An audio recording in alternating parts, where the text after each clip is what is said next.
Afternoon. Right then, this is going to be a shorter video on it's Goldfinch, and we're going to be doing just the head than the beak. So it's mainly concentrating on the eyes and the beak in realism. So that's what we're going to be doing first of all. So on the download, you should be able to download the colour image, and also I'll give you the link. This is a Pixabay free, copyright free image, so I can give you the link to this, so you will link, you can download the full image. Also, I've got the same image but in a black and white. Now the reason why I do this is simple, because I like to see the tonal ranges in all the colours that I'm using. So then so especially on like these white areas, we can see all the different tonal colours there in the white areas, so it's ideal. Also, there will be a line drawing for you to download. Now it's up to you. You can freehand draw it, or you can trace down this drawing using trace down, or you can put some pencil on the back, turn it over and then draw it on. Now, it started off, I did a freehand sketch in a sketchbook, and then I transferred it onto some paper using layout paper or tracing paper. And then I ended up with this sketch, which I've gone around with a Unipin pen, so that I can then get it onto a piece of watercolour paper. So the watercolour paper that I'm using is Archer's 300 GSM hot press. It's about 8 by 6 inch. So it's not a very big piece, but as I say, we're just mainly concentrating on the eye and the beak. So using the colour photograph and the paints that I've got, I've messed around with some paints and mixed up some colours. These are what I've got. So this will be, you'll find all these colours. I'll put them on the materials list, which you'll be able to download with this piece. If you haven't got these colours, don't panic. Just use colours that you've got near to it, and your own colours. And if you've got 2 yellows, 2 reds, 2 blues, a warm and cool of each, you should be able to mix most colours. So don't panic too much. And having fun mixing colours is the best way to get to know your own paints, and what colours you can develop. And I always suggest to everybody that if once you've got a certain amount of paints, make sure you do yourself a colour chart of your colours, so that you can see what colours you will get by mixing them together. So first of all, I tried to get this colour here, which is on the top of the bird's head there. It is slightly orange to there, that's redder, and that's the orangey colour. So as you can see, I've got a fairly good match there. And that one I came across by mixing light red with an Indian yellow. So in the palette, that is, so the light red is here, so it's like a bit of a terracotta colour. And then the Indian yellow is that colour there. So you want a darkish yellow or a cadmium yellow. Okay, so that's those colours. Let me just pop this down here. So then the next I moved on to this red, to find the red, the nearest I could get to this red. So to do that, I used a rose madder, which is this very dark pinky red here. And then the light red again. So that was the light red that we used to get the orange, which is there, which is a bit like a terracotta colour. And then for the blacks, the greys, and all these very light greys, I use a combination of French ultramarine, which is this blue here, and I've used burnt umber this time, which is there. You could use burnt sienna if you wanted to. That's a redder brown. Now these 2 combinations you can get down to so it's nearly a black, and then you can water it to different consistencies, and you can get the different greys. Also, by adding more blue to it, you would get a cooler grey and a more bluey grey. If you add more of the burnt umber to it, you'll get a more browny grey. Okay, a warmer grey. Also, I've done a cobalt blue on the list, which we will be using a little of on this white area here. It's got a bit of sort of blue glaze to it, and we have a little bit of blue glaze on the beak, but also in the highlight of the eye. And then also I've got a lemon yellow, which we'll be using again, very small amount, in very small quantities and very light, and we'll be using that more or less. There's a little bit on the beak here, there's a little bit on there. And also we could do it as a wash over at the end, like a glaze, to pull some of the feather pieces together. Okay, so that's the colours, what we'll be using today. So it's not a lot of colours. And as I say, don't panic if you haven't got the exact colours that I've got. You can mix them. So a nice red and a yellow will give you the orange, and then you want a darkish red with a pinky red. It's got a little bit of pinky colour red in there as well, to get the this red for the top. And then you've got the black, which we're using. I'm not using black. I don't use black only under extreme circumstances. I prefer to mix it by ultramarine and burnt umber, or ultramarine and burnt sienna. Cobalt blue for the highlight, and then the lemon yellow for any sort of lemony glazes that we need. So that's the colours. They will be on the materials list as well. Along with that, I've got the brushes, which I've got here. This is a flat, this is a Billy Shoal one. I got it from Rosemary & Co, where I get most of my brushes. And this is a flat brush for mixing. The reason why I use a flat brush is most of the paint stays on the palette, whereas if you use a rounded brush, a lot of it goes into the body of the brush. So a flat brush, or an old brush, if you haven't got a flat brush, for mixing your paints. Okay, so that's there. And then I've got the brushes that I'll be using. These two are the same. This is a Michael Klein, again by Rosemary & Co. This is a 0 brush, very fine point, and that's for doing a lot of the feathered details. And then also I've got a Rosemary & Co. series 301, and I've got a size 4 and a size 2 for the feathers again. And also the 4 is the largest size I will go to for covering some of these larger areas on the initial layers, which will be just very pale in colour, and it's just a mapping out process of the areas that we've got, so we know where the colours will be going. Okay, then the final thing that I have is I have some Clairefontaine paper here, acid free. This I usually place over the painting so that I don't smudge it, and also I don't get any oils from my hands transferred onto the watercolour paper. Okie dokie, so, and then I have 2 pots of water, one for mucky and one for clean for mixing. And then I also have a cotton cloth here for dabbing my brush on, but also a paper towel is handy if you haven't got a cloth. It's quite handy as well. And it's great just to dab your brush on so that you don't drop any paint onto your painting. So they're the colours. Now the first thing I do is I also have a water bottle here, a little fine mister. So what I do is I tend to spray the paints a few minutes or half an hour before I start painting, just so it softens them up a little bit and it makes them easier to get out of the palette. Okay, also you could use an eraser or a putty rubber, which is ideal to help get some of this, the pencil off. Mine's quite heavy at the moment. That's just so that you can see it on the camera. Normally I wouldn't have the pencil this heavy. I use usually a mechanical pencil to draw my image on, but if not, a H pencil or a HB would be fine. You don't want to use too much of a soft pencil because the lead, the graphite will get loose on the paper, and if you don't get it off, then when the water mixes with it, it can make your paint go a little bit muddy. Okie dokie, so one of the first things that I'm going to do is I'm just going to lighten this eye off a little bit. Okay, I'm hoping you can still see it there.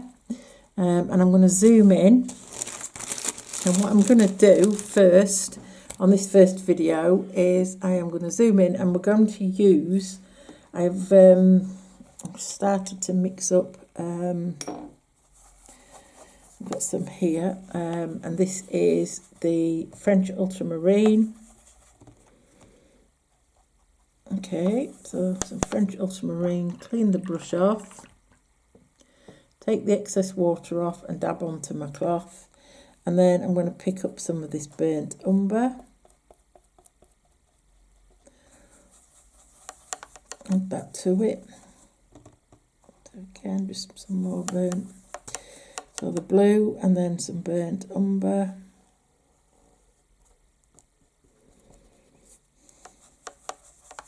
Okay, just a bit more of the blue. Okay, so we've got like a dark, very dark grey there. So what I'm going to do, I'm just going to pull a little bit of it onto this side here. Okay, and then I'm just going to add a touch more water. Take some of that excess out. There we go. So I've got a much lighter grey there. Right, so clean your brush out. Always clean your mixing brush out. Take the excess out. Dab the water off onto your cloth, and then what you need is I'm going to use the 0 brush, or if you've got one a bit finer, you could use that as well. Sometimes I do use a very fine brush,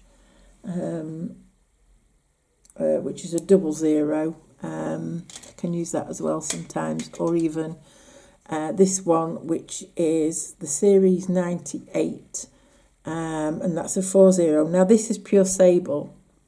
And the difference as well is this one is made, this brush is a good brush, especially if you suffer with arthritis. If you look, it's a triangular shaped one, so it doesn't roll off the table. And also when you're holding it, you don't have to hold it as tight, so it doesn't put as much pressure on your hands if you're suffering with arthritis, which I do quite a lot. So I'm going to use this 40 brush. Now it's dry, it's not a wet brush, it's just slightly damp. And then what I do is, because the paint is very wet, what I do is I just turn the brush into the paint, get all sides of that brush covered in paint, and also I'm pulling it that way so that I keep the point off. And then also what I do is with my little piece of paper towel, I just slightly dab it just so that we don't get any accidents and drops. So what I'm going to do is I'm actually going to outline where I more or less rub most of the pencil out. Now I'm using a watercolour, very pale grey, and I'm sort of painting in the outline of the inner part of the eye. I'm looking at my reference, which I've got up on my iPad. I always have it on there, and I have it so I can see really well into the eye. So I have it, that's a brilliant idea with the iPad. I can go right into the eye and I can see all of the shapes, and make sure that I get that eye using the point of the brush, carefully going round and get the shape of that eye just right. Back into my palette, get a bit more paint up there on the brush, dab it on my towel. Okay, and then I'm going to show we've got a highlight just here. So again, looking very carefully at my picture. So that's the highlight. And then we've got this sort of circular piece there that comes round there to the edge, not quite to the edge of the inner bit of the eye, and right in that corner there's a little bit of a highlight there as well. So now I've got that drawn in, and then what I'm going to do is I'm just going to literally go around the outer ring of this eye once I'm happy with the inner ring. So this outer ring is like it's a bit like a flesh skin you know, from the socket of the eye for the bird. And you can see it as like little folds in it, a little bit like folds in your skin. Now look very carefully as you're going around this eye, because they're not everywhere and they're not very, you know, they're not spaced out equally. So if you just sort of put somewhere you can see them, just so we've got an idea. So there we have it. We've now got the eye. So let me just zoom in so you can see.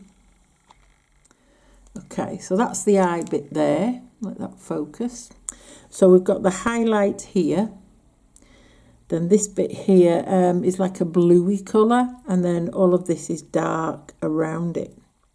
So what I'm going to do now is I'm going to use, so I'm cleaning the brush, taking all the water out of it just so it's nice and dry. And then I'm going to pick up a little bit of a darker grey. And now I'm looking very carefully at this reference.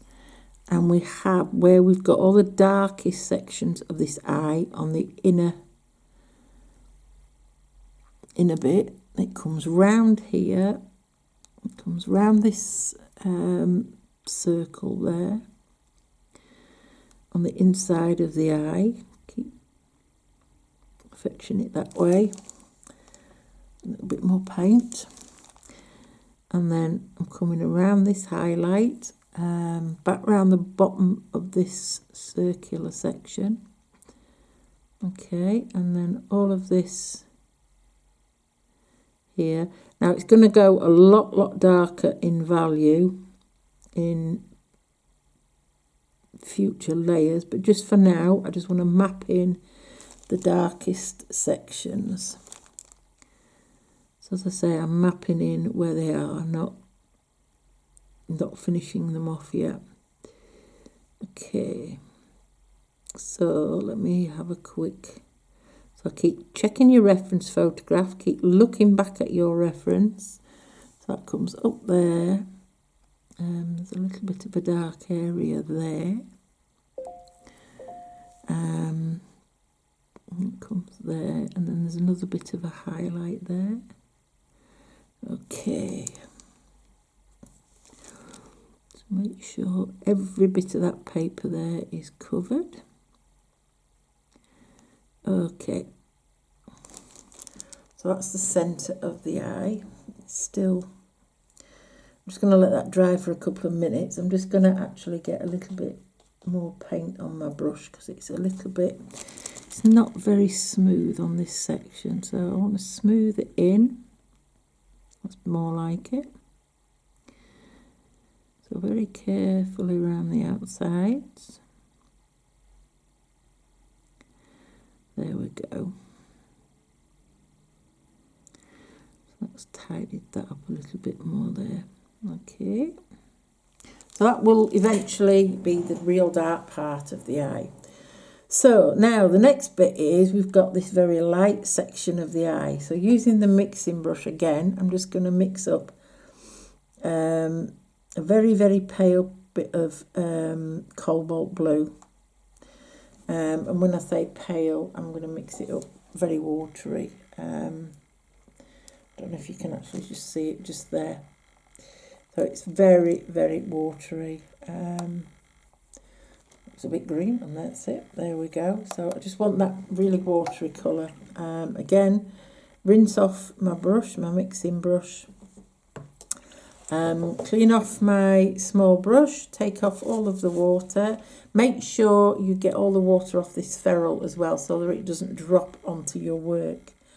And then picking up, making sure that the brush is covered with the paint on all sides.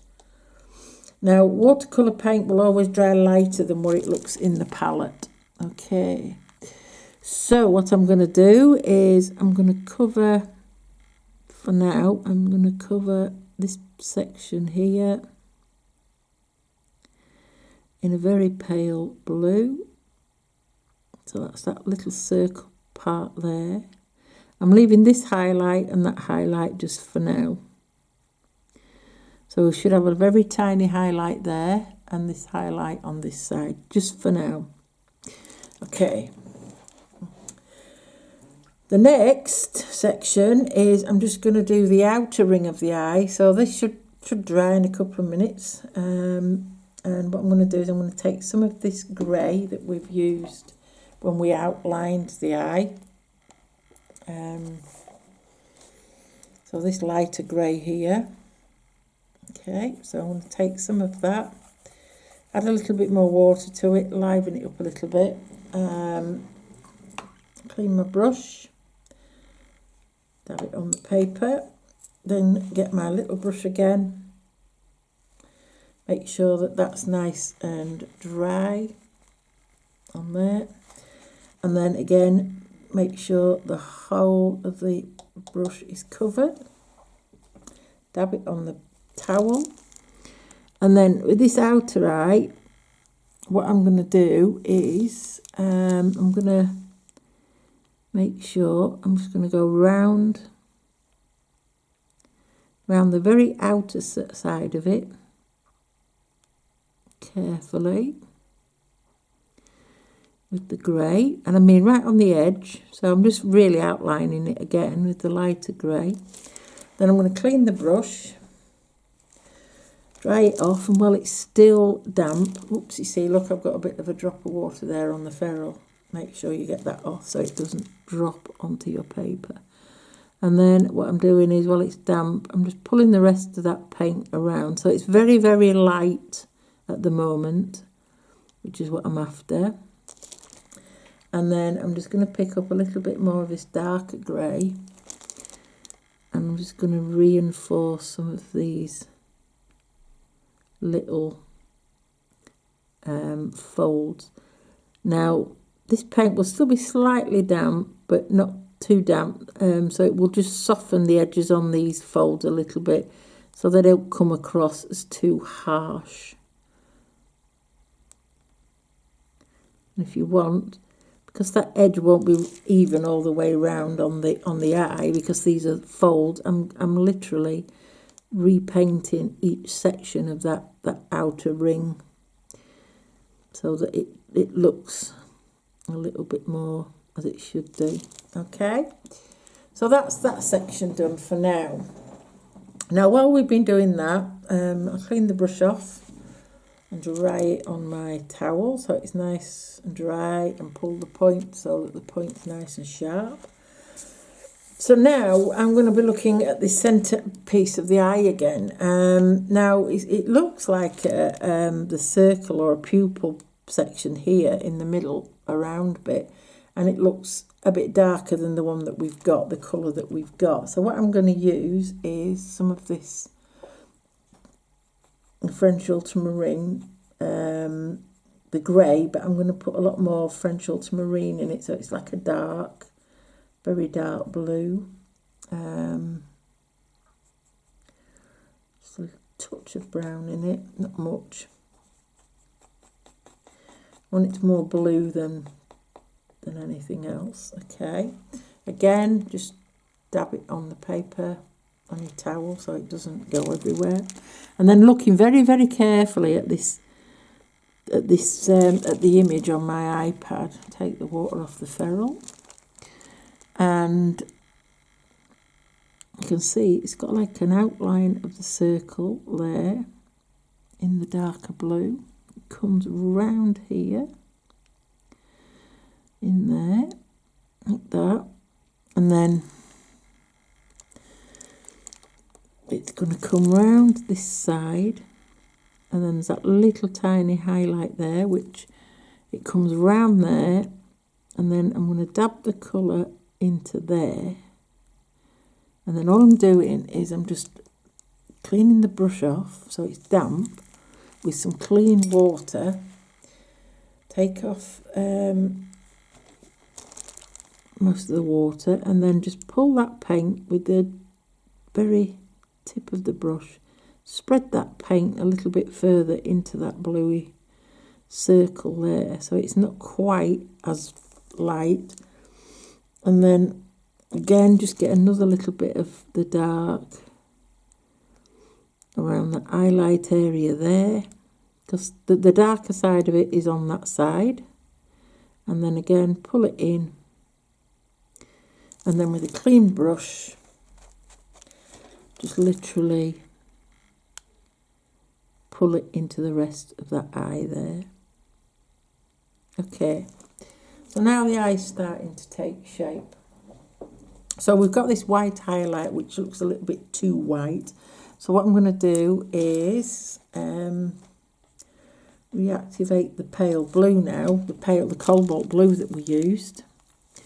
And then I'm just going to sort of put that in. Now, if you look closely at the eye, the very outer section is the lightest. So from the inside, I'm just going to put a couple of dots of the blue. Again, dry the brush off, just so it's damp, and then pull it so that most of the colour, so it's just water or clean brush on the outer side there. Right, okay, so that's the highlight area sorted, and then again on this side just put a little bit of the blue in there. Now what I'm going to do now is I'm going to darken up, so I'm going even darker with this grey now, and we're going to sort of go right into this inner ring of the eye and pull the colour. So go right round the outside of that ring and pull the colour. And then round this side it sort of comes round here.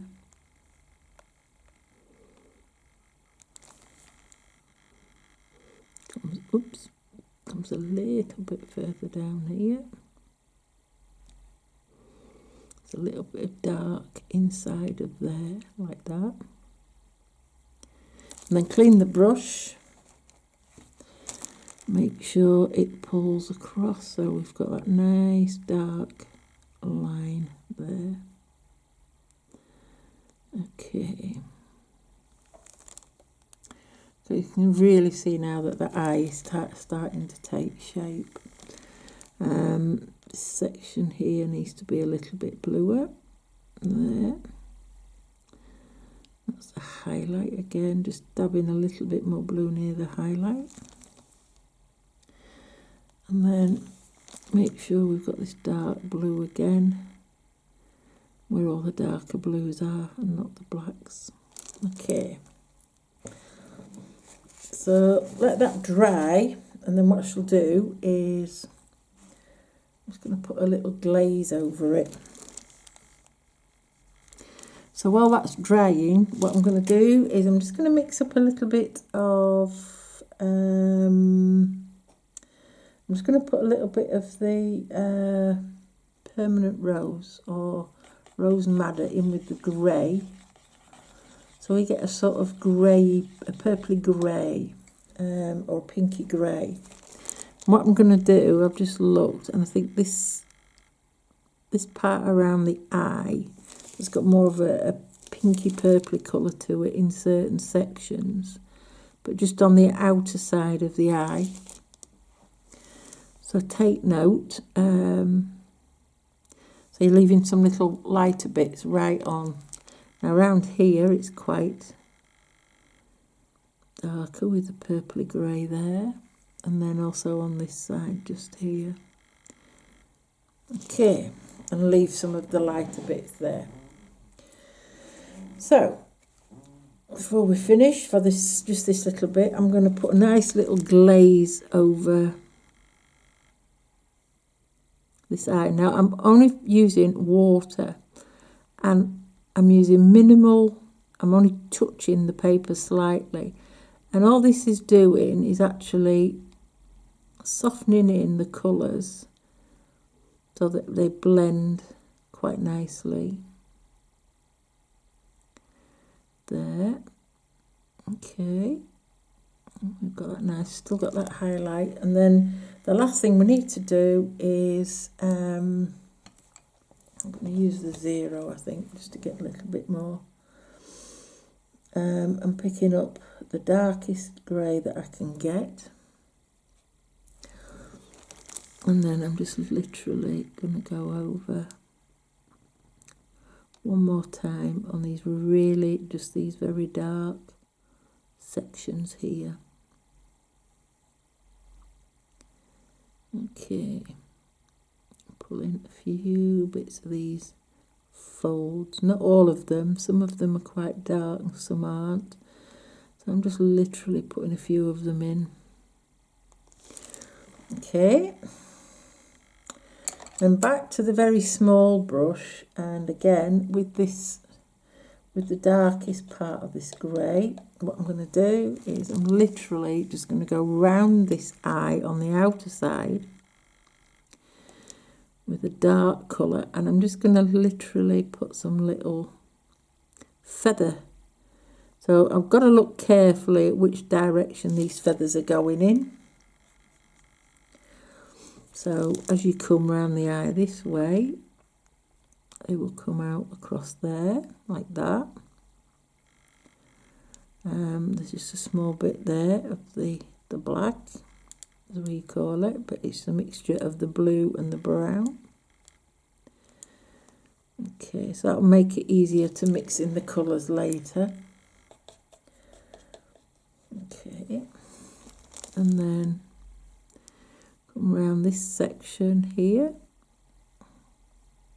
pull some of the feather pieces out, just so that when we start on the next section, it's looking just like feathers are coming out, not one hard straight line. So as you're coming out here, the feathers will turn and they start to go that way. And then as we come down here,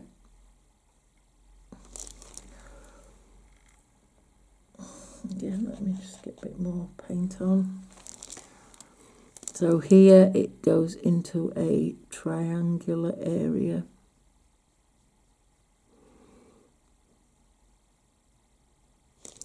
Let me just it needs to be a little bit wetter, does that paint? It's quite dry now, it's drying up on the palette. So let me just mix a little bit more of that.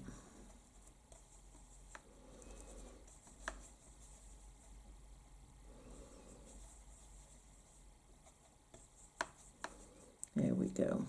Clean the brush. There we go. So now I can roll that in and get quite a bit of colour. That's it. So it moves a lot, flows a lot nicer on the paper. Okay. And then it goes into that triangular piece there. And then we come back up this side. So once again, we will darken this at a later stage. Just pull some of the little hairs off like that. Being careful as we go around here.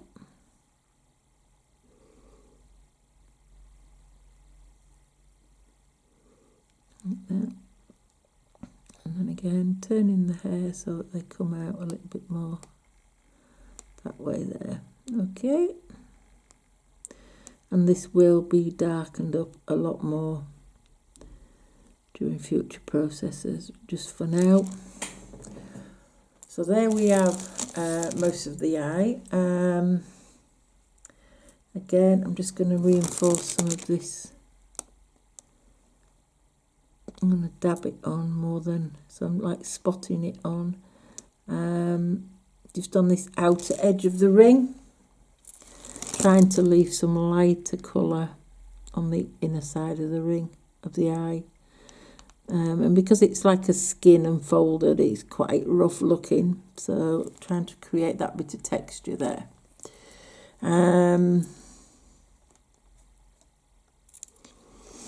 Okay, and then once again, I'm just going to go over this really dark section of the eye there, and there's a bit there, and that's it there.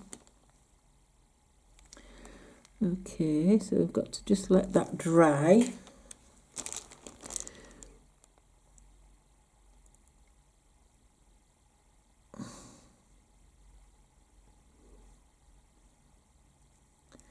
So you can see now we're getting the makings, start of the makings of this eye. It's starting to come to life a little bit now. Okay.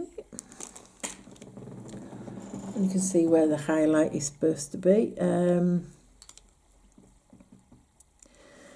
just use a little bit of the cobalt blue again, just to put a little glaze over this blue section of the eye. Here we go. And then we've got the highlights on that side and that side. You're getting a little bit of reflection at the moment from the wet paint on the black section, the darkest section on the inside of the eye, but I can move that. There you go. You can see now. So that's the eye completed, and as you can see, it's starting to look now as though it's, you know, coming out of this little bit here. Now, what I'm going to do is I'm going to get the white gouache, or you can use white watercolour. So I'm using some white watercolour, titanium white, and I'm using it quite neat. The opaque white. This is the professional Daler and Rowney Artist Titanium White Opaque. And what I'm doing is I'm just putting a little bit of that on where the highlight is and on there for now. And then what I'm going to do is just in little areas coming around this eye where we have got these folds, there are some little white highlights showing. So I want to make sure I've got those there. Now this will dry a little bit. It won't be as stark white, but it'll give the effect that I'm looking for. Okay, and there we go. That's it for the eye for now. So the next section, when we come back after this is all dried, will be the beak. We'll start with the beak, and then we'll go on to just get a few bits around this eye, so you can get to see and a feel for what the bird is going to look like. So we've got to let that dry now. So I want to let it dry thoroughly. So I'm going to leave it for quite a while.